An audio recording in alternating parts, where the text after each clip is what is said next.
Welcome back, everybody, to the Blazer Victory Podcast, episode number 82. John Duncan here, and I'm joined as always by my co-host Steve Irvine.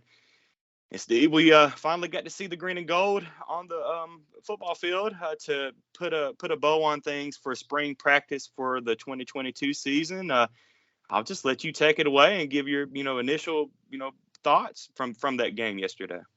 Yeah, well, I think my initial thought is you should never, ever, never, never, ever, never get to have any sort of overreaction to a spring game. I mean, Right. that's just it was a super controlled game that they really just kind of they got out of what they wanted to get out of it. Now it still gives you a chance to see players and see some different things that's fun. It was fun. I had a fun day. I mean, I enjoyed watching it. But there, we can't have an overreaction, good or bad, to Right. a spring game, because so many times you'll hear somebody will have a star and be a spring game star, and you think, oh, they're gonna have a big role, and they really don't. No. And so it's but with that being said, there was a lot of things yesterday that we learned from. A lot of things Yes. that looked good. Some things didn't. And some things, maybe you come out of it with a little more worry. You think, but maybe that was part of the control of it from the coach's point of view. Right. So, overall, hey, I didn't see anybody leave on crutches. I didn't see anybody, so overall, it seemed like they came out healthy, during the game, guys that played in the game. So Right. that, to me, that's the biggest thing, about a spring game. Yeah, I agree, Steve. You definitely have to start there. Like, I didn't notice any, big injuries. I know we had a freaking targeting in the spring game. I don't know if I've ever seen that. But Well, and I tell you what, and that, I didn't know if I was going to mention this or not, but he had the same player had one earlier that we even said on air. We said that we would be reviewing that if it was in the regular season. Now, I don't know if it would have been, but just bang bang, it looked like it could have been a targeting. And what was it? Was that Key that got called for the target? That they called? Yeah. Jalen Key was the one that got Okay. called for it. Yeah, and hey, I mean, he's trying to make a play. I mean, it's instincts taking over, and Right. I mean, I certainly don't fault him. I mean, he's out there trying to make a play, but you can't, you don't need to be doing that, and certainly against. We don't need to be doing it at any time. Obviously, the way the rules are written, but certainly during when you're playing against your own team. But that was unfortunate. But again, I think he's a good kid and a good player, or a good person, and a good player, and so I just think it's just one of those things that happened. Yeah. But yeah, I don't know that. But what I will say, I have seen it in scrimmages where that happened. That happens.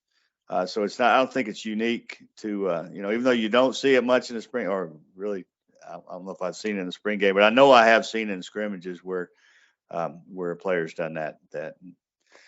I'm sure they'll take care of it discipline wise, because you got to learn from it. That's the whole thing. That's another one. That's something you have to learn from the spring game, and Yeah, because you talk about, or they simulate the spring game like it's a real game, so you have to go through those motions, where they took him off the field, disqualified, but he might have to sit out next year's spring game if he play.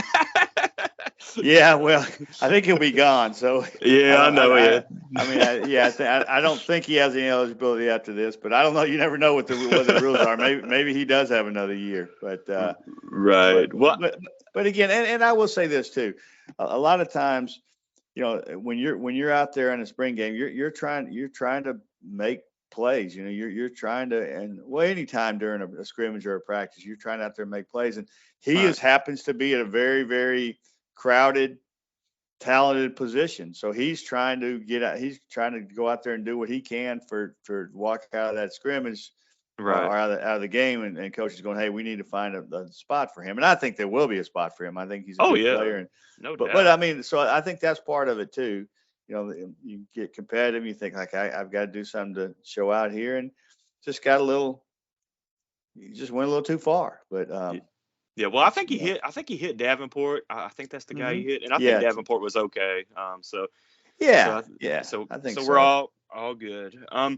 Well, Steve, let's just start. A lot of people that weren't able to go to the spring game yesterday. I got a lot of texts and calls asking about how Zeno looked. Do we want to just start there and talk about Zeno a little bit, or where Yeah, do you want to go? sure. Sure. Okay. I mean, I think one thing about Zeno, I thought he looked good. I thought the arm strength was good. Yes. I've had a couple people that I know, told me, well, I wasn't wowed by him. He didn't wow me. And I think a part of that is just the way the game Spring was game. called. Yeah. Yeah, it was a spring game. It was so vanilla and so um, just so controlled again. Yeah, I don't think he was a wow. You don't walk out there and go, man, we got us a starting quarterback. Because really you do got a starting quarterback, and it's Dylan Hopkins right now. So, Right. but you don't walk out of there, but you do walk out of there thinking, okay, this is going to be, from what I saw at least, this is going to be a good competition. Because Yes. I thought I liked the way he threw the ball. I thought, he obviously has arm strength. A couple times I liked the way he extended things a little bit, and it's a little different when you're not getting tackled, obviously. But with Mhm. the way he extended things and made plays, the play might have only got 4 or 5 yards, but that's better than that. Taking a I mean, sack. yeah, taking a sack or even throwing the ball out of bounds. I mean, 2nd and 5 is a heck of a lot better than 2nd and 10, for Right. example. So I mean, I thought he showed a pretty good presence, out there. Um, but I walked away feeling good about him. Me Again, no, too. I don't know that he necessarily had any wow moments, but spring games aren't really set up for wow moments. They really aren't, and so. I like what I saw, and I thought going into the game that it was going to be a heck of a competition in fall camp, and coming out of it, I think it's going to be even better competition than I expected. And Yeah. I expected it to be a good competition, so I do like that. But he didn't do anything obviously that you walk away going, man, he can't play, so that's good. Right. That's good. So. I That. thought the quarterback position overall was really solid. For Oh, what you give him to do. exactly. I agree, and we'll get into Lucero and Stewart and Marotra a little bit later. But a couple of throws that Zeno had that kind of stood out to me was there was one back shoulder throw that he threw to Yeah, Shropshire on the sideline. It was like a 25 yard play. That was a really good throw. He put that right where Shropshire could yeah, get it. And then really I believe it was the first play of the spring game when he dumped it off to McDonald, which was good to see him at the tight end position, more than just blocking. He caught that ball early on and really went for 15, 20 yards and, kind of just took what the defense gave to him. I mean, like Steve just said, guys, I mean, this was a controlled spring game. They're not going to let him just air out the play or open up the playbook and do everything. But I came off impressed with Zeno as well. He didn't wow you, but then again, I put that towards, hey, it's a spring game. It's the last practice of the spring. They're not going to do a whole lot, but I was impressed with Zeno, and I definitely do see, him kind of pushing Hopkins when it comes to fall camp in a few months between those two guys. But definitely, uh, I was impressed. I wasn't wowed, but I was impressed with what I saw out of Zeno in that first half. yeah. And I think that was the goal going in. Yeah. Just making sure that I mean, not that their goal for the coaches is to worry about other people's reactions to him, but I mean certainly. You want to see, they put him in enough positions where you want to see how he reacts, but they didn't want to go crazy with it, Right. Definitely. and so that was, it was a good day. It was a good day for him, I thought. Definitely. Well, let's just go ahead since we're talking about quarterbacks. Let's talk about Lucero and Stewart. I thought Lucero looked pretty good. He had one deep throw. I want to say it was Davenport that caught that deep Yeah, it was pass. the That same, was the same. Yeah, that was beautiful. that Yeah, was a beautiful pass. Yeah, yeah, so it was good to see him hit that. And honestly, Steve, I mean, I'm not trying to overreact, but it looked like Lucero was doing pretty well with his making the reads on coverage on seeing what the defense gave him. I thought he did a really good job yesterday. yeah, and I did too. I really liked the way he threw the ball. I liked his presence. I think he made good decisions, but that's kind of what Bryson Lucero has been. I mean, there's never been Yeah. an issue of, oh boy, this guy doesn't have any talent, because he's got talent. And Right. he has arm strength. He works hard. He's a film guy. He's confident. I mean, he's everything you want in a quarterback.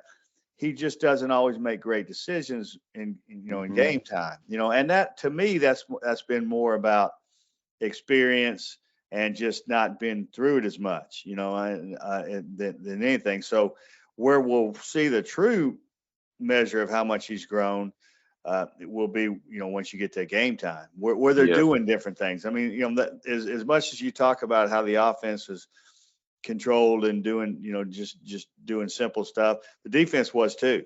Yeah. That's true. They were vanilla and basic too. I mean, they're not going to Hmm. show. They don't want to show anything. They don't want to show Mm-mm. what. Um, but so that was it was good. Lucero yesterday. I liked it. I mean, I liked the way I liked everything he did yesterday. Most everything. But again, the consistency and the ability to read defenses and read coverages and that type of thing, in game day is where you really got to see the improvement from him. And there's only one way to do that, to get there. But again, I mean, I don't think there's ever been a question of how hard the kid works and and that the kid cares and all that Right. kind of stuff. It's just a matter of getting that actual experience for him. And last year, unfortunately, he didn't get a chance to, because of the way things went, and the way it went pretty well, Right. so. But we'll see. But I did like the way he played yesterday, and he has grown. You can see he's grown. Yeah, no doubt. And two more quarterbacks played in the game, really in the second half. We had Damon Stewart, the guy from East Mississippi, and Dylan Marotra. But he was able to get some playing time in the second half. Both of those guys look good. I love Damon Stewart's speed. If it was a real game, he really would have scored that touchdown in the fourth quarter. Oh, heck yeah, Yeah, and I heck was like, yeah. man, this dude is fast. And I tell you what, I'd heard some talk about them really trying to find a way to get him on the field in packages and doing We things have for him. to, yeah. Have to. I just think he showed, and I'll tell you one thing he showed to me that I didn't know. He has good arm strength now. He I mean, does. he can throw the ball. He doesn't really look, fundamentally perfect throwing the ball. He's got kind of a little, just kind of not a sidearm type thing, but it's just not. I don't know if it's traditionally, but I mean, the ball gets there. I thought his Hey. first drive at the end of the first half was tremendous, Hmm. and so I came out of that thinking you've got to find a spot to get him on the field in spots. Yeah. Obviously, I don't think he's going to be your starter, Mm-mm. but he's going to be in the competition. Uh, all these guys are going to be in the competition, so Hmm. he's got to go into that competition and with the mindset that he's going to be the starter. He's going to get on the field. I mean, that's the mindset he's got to take.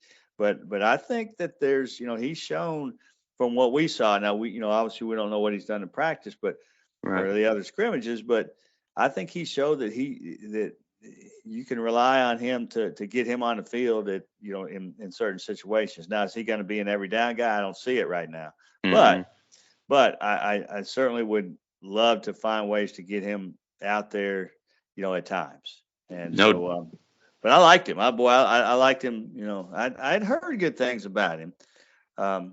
But it's just hard to tell. I mean, he didn't start at East Mississippi. He was backup. And you just think like, well, gosh, if he, but that's pretty high level JUCO football, obviously. Yeah, it is.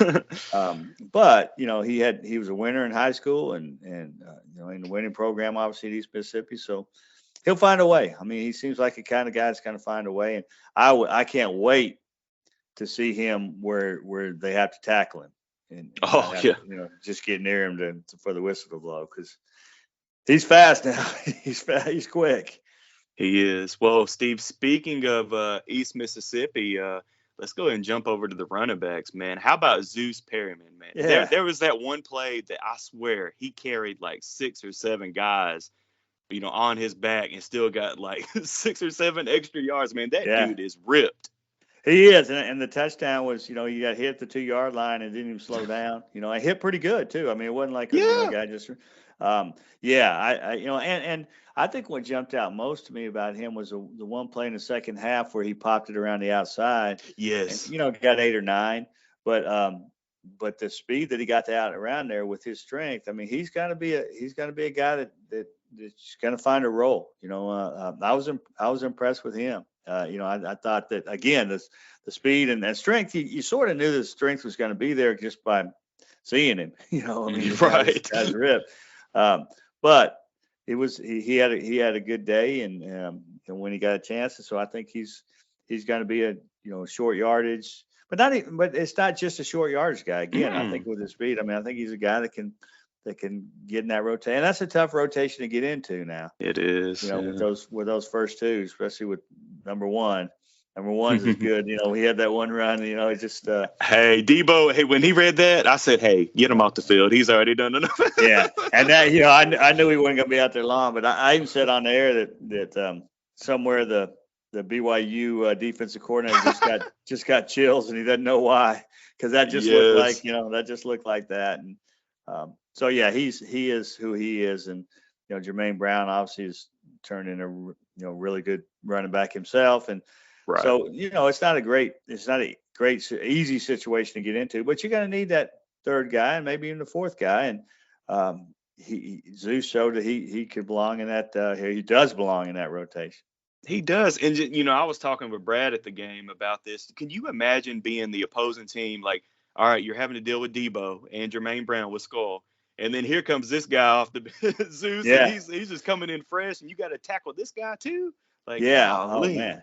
Well, and then to me, one thing that I found from yesterday was AJ Gates is you got to find a way to get him 5, 6, 7 touches in a game. I'm telling you, and it doesn't have to be traditional way, traditional running back way by handing the ball off to him, but that kid now, you find a role for him, and I know it's easy to say, hey, you got to find a role for him, you got to give Debo the ball 30 times, but it's hard. It's hard, but he's shown that I mean, you think that you're tired of getting hit, or you're tired of trying to hit these guys all game, and then you're trying to catch him, and who just he can get out, he could escape attack on the phone booth or whatever they say, I mean, he's just, and he's strong too. He is. I mean, he run through some guys too. So I think you look at him in the mix here too, and you go, wow, we got to find a role for him. Now your first priority, all this talk is great. Debo. That's your first priority, to make sure that he gets his touches, whatever his touches are this year, right? Whether 25, whether 30, wherever he's ready to do. You got to make sure he gets those, but with these guys, I mean, they, you get like Gates, for example, and Jermaine Brown. I mean, you get those guys in little swing passes and get them out in the out there in the flat one-on-one. I like my chances. I like my chances. So definitely, yeah. But I walked out of there yesterday feeling really good about the running back depth, and talent depth, because, and I don't know that there's going to be any role for him, but I thought Lee Witherspoon showed some flashes yesterday too. I like the way, he ran hard. He's quick, maybe there's a way he can find his way into it too. So, it's a good problem to have too many guys.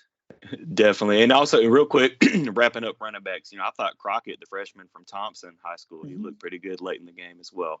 Yeah, he was a great high school running back. I mean, I didn't even know he was there, but when I heard, I was excited because I don't know that would help this year at all, but it might. With injuries, you never know. But yeah, I thought he ran the ball well.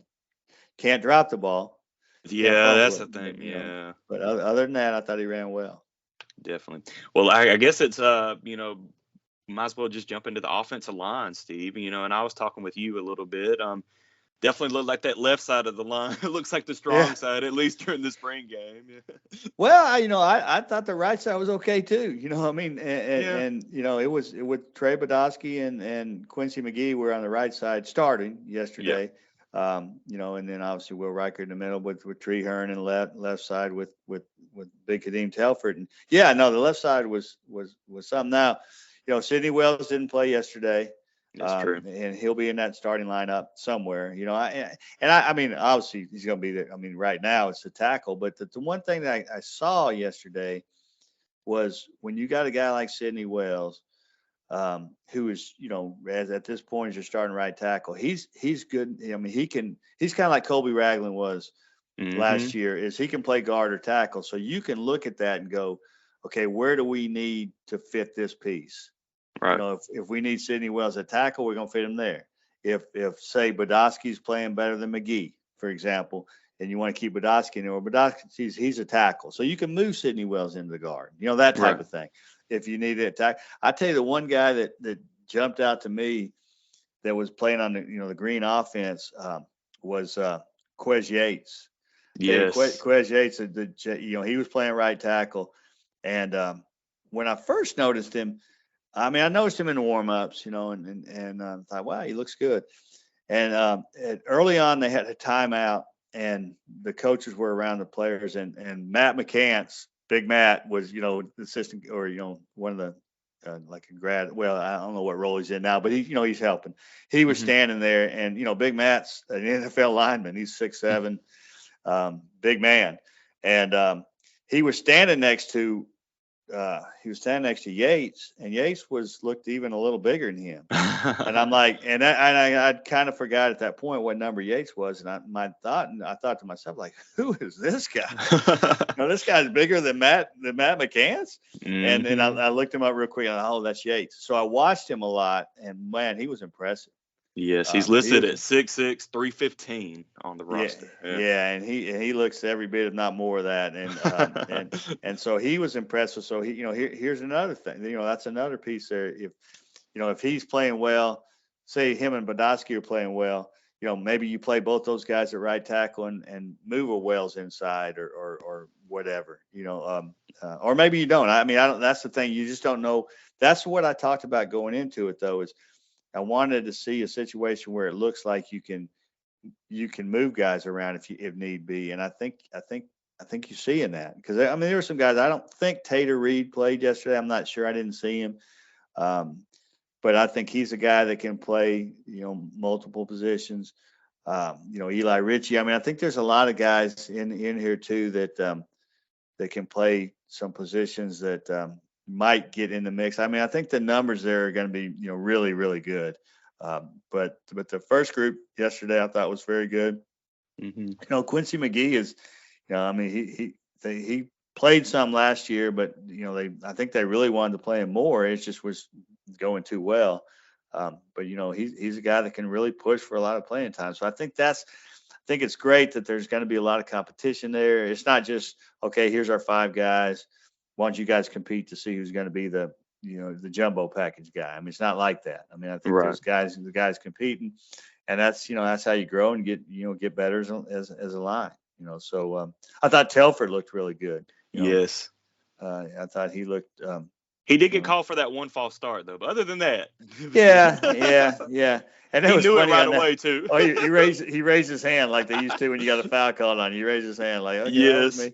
Like we're gonna miss who it was. The guy's 6'8" and hard to miss. Yeah, but other than that, it was good. Good, yeah. Another strong, looking to be another strong offensive line for the 2022 season for UAB. Well, I guess let's go ahead and hit the last group on the offense. We'll do tight ends and wide receivers. We mentioned McDonald a little earlier when we were talking about Zeno. I thought he looked good at the tight end position. Actually catching balls. We saw him really come in a lot to run block, Steve, but I liked his hands that he showed during that spring game yesterday. Yeah, I mean, he's an athlete. I mean, he's a guy. He was a quarterback in high school, so he's an athletic guy. And then he played linebacker when he first got to UAB, so he's an athletic guy. I mean, I'm not worried about his athleticism. It's funny is like I came out of yesterday a little worried about the tight end position. Yeah, wondering what they can do, but really only because it's been so good with those other guys. Yeah, with Pittman and Prince. Yeah, you're sort of comparing that, and you're going, well, golly, there's a drop off. Well, sure, there's a drop off. You've got a guy who's played 60 something games and was one of their leaders, and then a guy like Prince who's so unique at that position.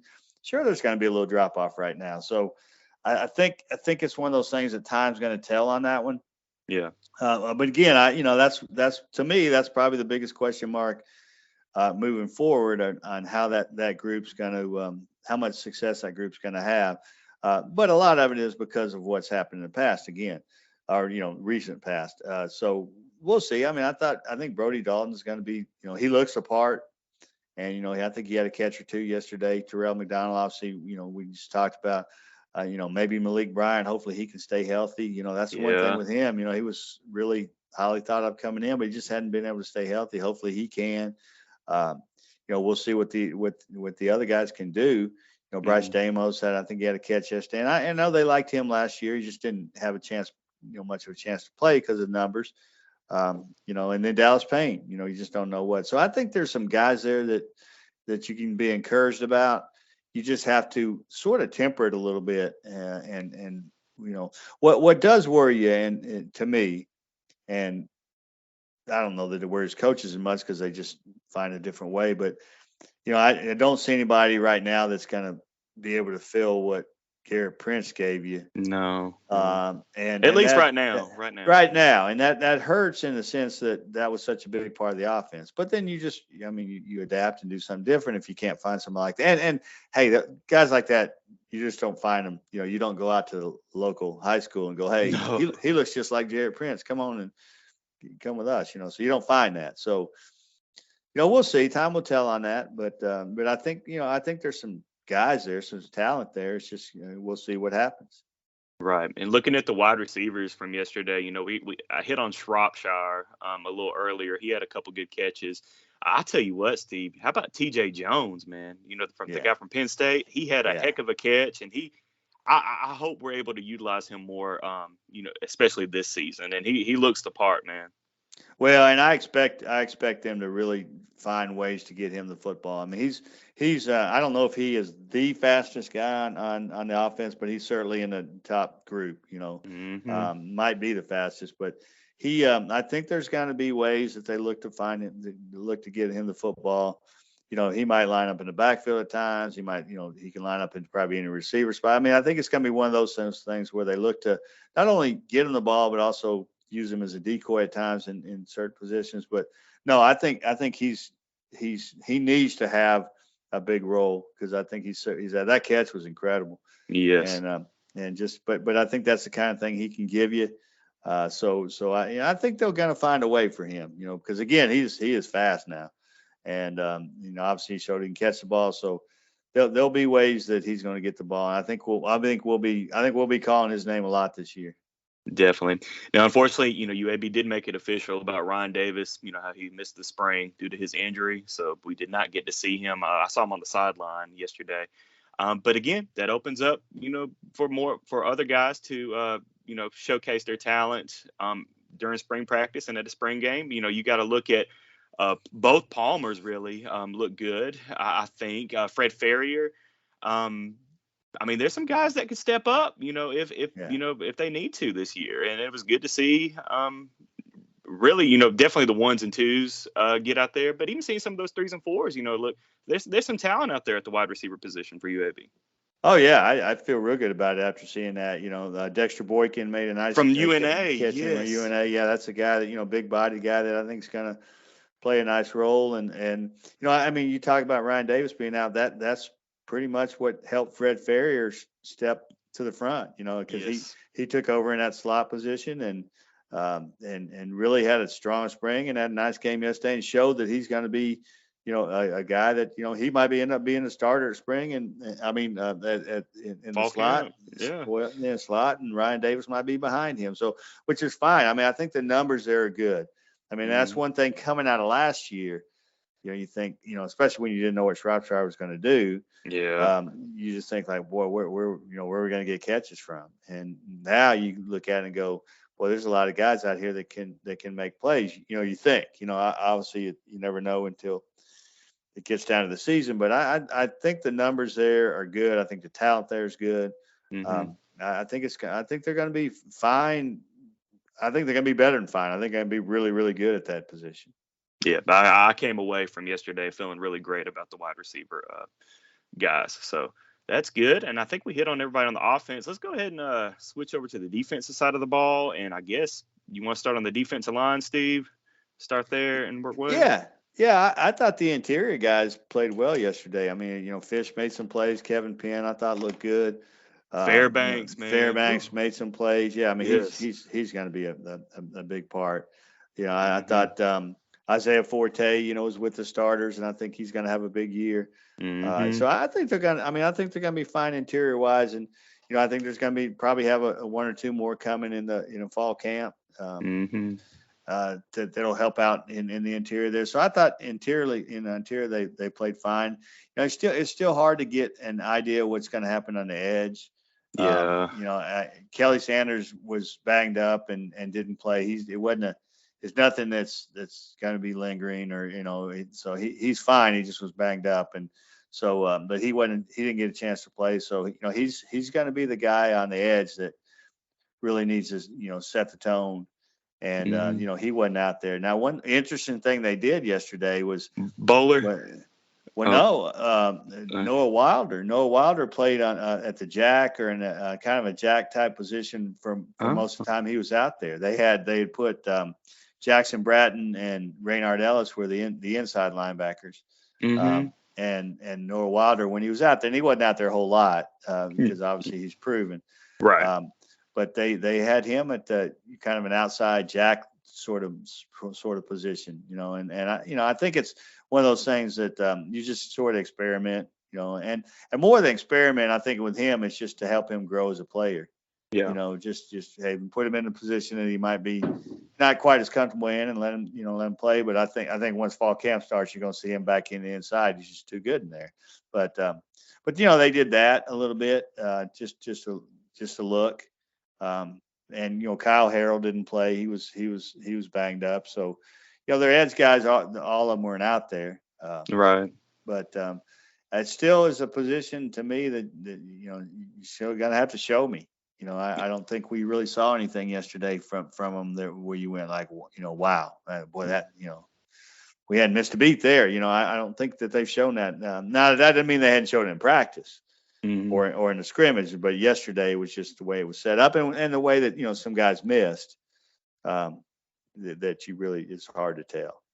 Yeah, and I was going to mention too with Will Bowler, they kind of put him at the edge a couple of times, I guess, as an experimental thing, just to see how he would do, and I thought he did fine. I did too. But again, I think that's another experiment thing, and just to see what I think that's what's the great thing about not only about spring practice in general, but about this defensive staff. I mean, they're so good at finding roles for guys. I mean, just a couple of years ago, for example, when you have Fitz Mofor, was solid inside linebacker, and then his senior year they saw a need to put him on the edge, and he ended up started a little slow. I felt like that year, but by the end of the year was really playing well, on the edge, and so they're so good at seeing ways to change things up a little bit and give different looks and that type of thing that. I think that's one reason they do things like this is see how it looks and maybe use it during the fall, maybe not. We'll see. Definitely. And with the linebackers, we've already you hit on them a little bit. There's no concern there. But did you get to see Bratton play? I mean, I know he got in, but I really didn't get to focus in on him and see how he did. I didn't see him do much. Okay. I mean, but he was out there, he running around, looked good. I mean, I don't think he was ever out of position or anything like that. I mean, I don't think Raynard Ellis had a nice play in the passing game at one point, but I don't think either of those guys jumped out yesterday. I think that it tells a lot about how they played by them getting the spring game start where they did. Because if you're experiment with Wilder a little bit and letting him kind of look at some different things, that means those guys or the inside guys have played well. You don't experiment if you like, man, we can't rely on these guys. So I think that said a lot about how those guys have played, and Tyler Taylor missed, and so did Mm-hmm. Deshaun Oliver. So we didn't get to see the whole depth type of who'll play on Saturday. So, is that was not disappointing, but I mean that's something we can look forward to. But I think, even though I didn't think the linebackers jumped out at you yesterday, I do think that it's a very good group. Yeah, I'm not really worried about that unit because I mean, like you said earlier, Noah Wilder, those guys. I mean, they're proven, so I'm not Oh yeah. I'm not concerned at all really about the linebackers. Well, Tyler Taylor's proven, Deshaun Oliver's proven. I Yes. mean, obviously you got to keep everybody healthy. Hey, Raynard Ellis is proven. I mean, that Yes. guy's had a great Hey, college all career. Sun Belt. Hey, all Sun Belt at Georgia Southern. So Yeah. I mean, he's a proven player. And Jackson Bratton was a great high school player who got a scholarship to Alabama. So yeah. I mean, I think you're okay there. I mean, there's no. I think that could be one of your better positions. Definitely that, and I also think the secondary too. And let's just go ahead and jump into Uh, there, Steve. Where do you want to start with the secondary? I want to start with Mac McWilliams. My goodness. Man, he had a good day, man. Yeah, and he, but you know what? When healthy, he always has a good day. I mean, Yeah. other than when he got Randy Moss against South Nah. Alabama as a true Yeah. freshman, Yeah. But I mean, you think about the games he was healthy last year. He was really good every game. Better Mm-hmm. than solid. He was really good every game. And it was good to see yesterday that him back to being the physical. I mean, he had a hand injury, so it's not like he was. You're worried about him coming back out and being or wrist injury. But about being physical. But man, he'll hit you. He's Mm-hmm. such a physical cover guy. I mean, it was great seeing him back out there healthy.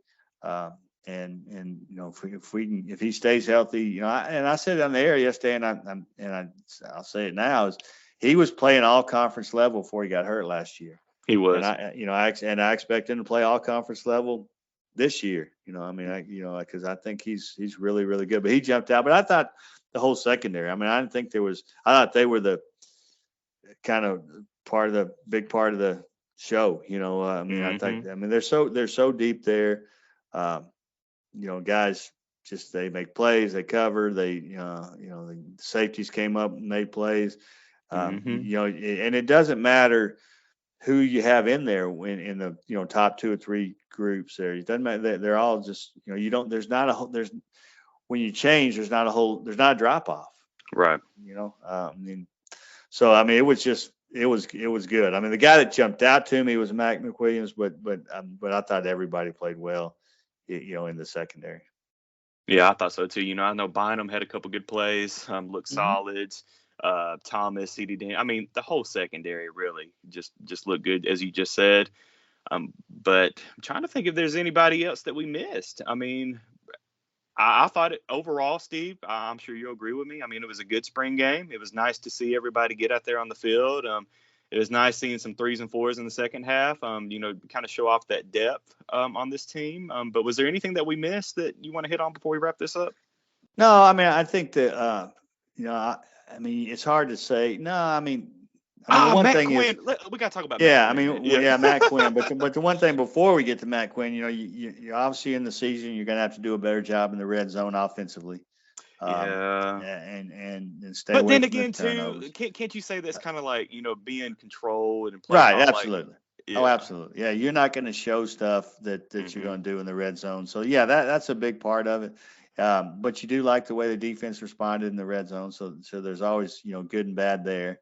Other than that, and turnovers. There's a few turnovers, but they weren't. They were late, and they were. I mean, Yeah. to make a big deal about the 5th string quarterback throwing a deep ball interception is kind of silly. Oh, hey! Shout out to Keon Hanley, man. Keon Both Hanley, those yeah. turnovers, yeah. Yeah, he got Recovery both and of the them. interception, yeah. And I think he's a guy who's pressing to get in that rotation, but he's going to have a hard time doing it right now because of how deep they are. But I think eventually Keon Hanley's going to be a really good player at UAB. It's just he's going to have to wait his turn. Mm-hmm. But he's a guy. Yeah, I mean, give him credit. It was a nice catch on the interception. Yeah.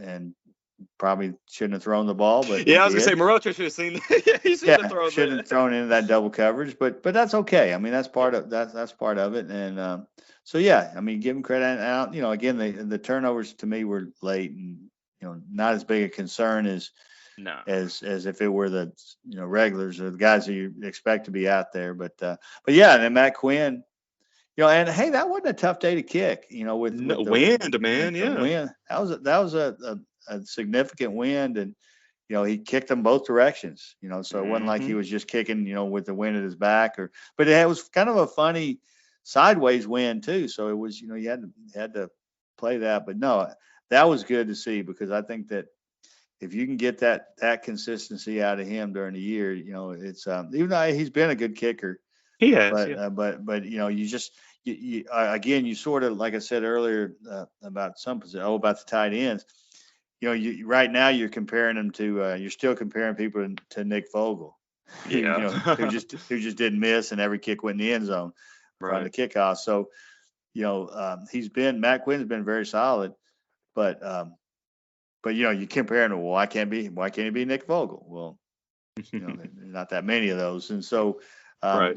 But I think yesterday he showed he could be. It showed he's capable of that. So that was good to see. And I thought Greenwell, the few times he got to punt, he hit some bombs. Now He did. now he hit him with the wind at his back. I mean, if he can take that, if he can take the wind with him every game, then he's it's not that hard to be as good as he was. But no, I thought I really like where they're at with their specialists. We talked about it on the air yesterday, where their specialists are right now. I really like, because they're all experienced, and they're all, you just can rely on them, and so that's a good thing. Definitely. And yeah, and again, Matt Quinn, a perfect 5 for 5 kicking yesterday. And I think they tried Burkhart once on a field goal, and I know he missed it. It was just wide left, almost hit it. But yeah, I'm not concerned at all with special teams. As far as kicking and long snapping goes, I thought the snaps were great on those couple punts, and on the field goals, the snap and hold was good. Really no concerns here for special teams. Yeah, that will be fine. And I think the other thing that we need to kind of mention that we really didn't know until yesterday and really recently is the way the coaching staff's going to look. Because that was something that. Yeah, I guess we can talk about that. Yeah. I mean, I think offensively, the only change, offensively, Henley Brigham's back full time at running back, and he kind of moved around to some some recruiting coordinator and that type of stuff. Heath Thomas, who's a special teams coordinator, is in charge of the tight ends right now, and so those are the kind of changes offensively. Defensively, it looks like Kyle Tatum has the from what I saw yesterday, has the defensive line and the edge guys and the outside guys, where before they had another Nick Gentry was doing the outside guy. David Reeves was working with the inside linebackers, which he always has. And then in the secondary, they got a kind of an interesting, what they're doing is Blake Schrader, who's such a talented coach. He's coaching the defensive backs by his title. And then they have Ernest Hill, who's a new coach that came from South Alabama. He's coaching the safeties. And then Derek Riley, who was an off the field guy last year. He was a special teams coordinator of the year in 2014 at UAB. And then after the shutdown, he's been a couple different places. I think he went to East Carolina, maybe Oklahoma State. I don't remember. He's been a couple different places. And he came back last year and off the roll. Now he's going to be coaching. He's coaching the cornerbacks. So that's just a little different thing there. And I guess they, and I hadn't had a chance to talk to Coach Clark about this, but I guess Blake Schrader is kind of like the defensive back coordinator, I guess. That's what it seems. Yeah. I guess, but it was interesting, and I'm sure the way it's set up that guys can move around and have some versatility to coach, but that seems to be what what we saw yesterday and what we saw on the official roster. So that's the way it's going to look. So it's still really the only guy coming in that's new is Ernest Hill. So it's really just basically keeping with the same coaching staff. Again, and that's that's one mark about this whole thing that I think has really helped. Not led to this. Well, I think it really led to the success is the coaching staff continuity and just keeping that going. And so we're back at it. Definitely. Well, guys, this will conclude our spring football coverage. It's definitely great to see a bunch of you guys out at Protective yesterday. I got to say hey to a few people. But definitely now, Steve, now we just got to wait on a fall camp to get here. But it'll be here before we know it. It'll be here before we know it. I wish it was tomorrow, though. Man. Me too. Let's go. Come on. Let's get this started. Yes. Well, all right, guys. If you're not already, make sure you're subscribed to the Blazer Victory podcast, whether that's on Podbean, Apple Podcasts, Spotify, wherever you're listening right now. Go ahead and hit that subscribe button or follow button to make sure that you don't miss any future episodes.